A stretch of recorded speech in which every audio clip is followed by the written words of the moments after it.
This is Mike from Visible. I'm going to walk you through our Google Sheets integration and how to get that set up, maybe help troubleshooting and just the ins and outs of our Google Sheet. It's a powerful connector and works really well.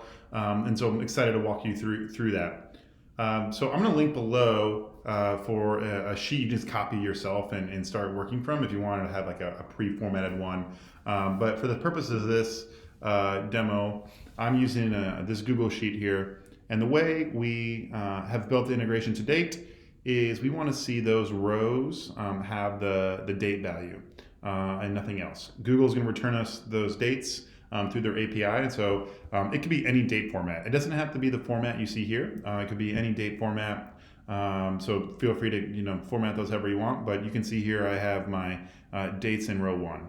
Then below that I have my metrics, and we want those to be in a column. And so here I have my metrics in column B.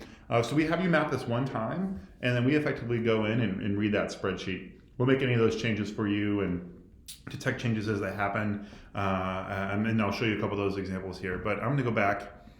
And so I'm going to select that tab, that example sheet, and dates were in row 1 if you recall, and column B is where my metrics are going to be. So I'm just going to hit save. This is going to go ping Google and say, hey, we're expecting to see dates here and metrics here, and it'll bring in all of those different values. So you can see that's happening right now. And let's look at cash on hand. So cash on hand, great. We have data for January 2020 and 1.1 million. So I'm going to go back to the spreadsheet here and do a couple things. One is I'm just going to add a new column to the right, and let's just say for February, my cash on hand, I'm just gonna make that 2 million. I'm also gonna go and add a new metric. I'm gonna call this Mike's metric, and I'll just make this 100. And I'll make it for 100 there. So I'm gonna go back to Visible. I'm gonna go back to my data source here. I'm just gonna click refresh. We're going to bring those changes in. So if I go back to cash on hand, it should show that spike up to 2 million. So let's look at that. Great, that happened. And then let's look at Mike's metric. It's awesome. You can see I pulled 100 in for all of those. Now, what happens if I come in and rename this customer success metric to churn dollars? Great.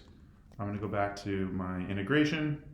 Click refresh, and this will sync the data.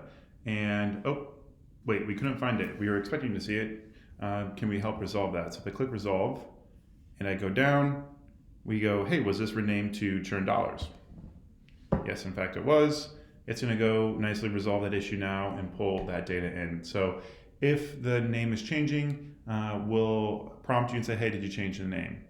If you position, let's say we take Mike's metric now, and I'm going to post it in row 36.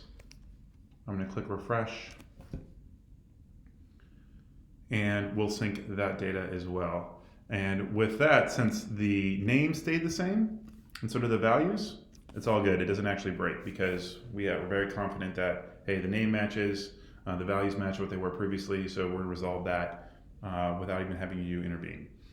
So that's a little bit about the Google Sheets integration. There's going to be some more helpful tips below.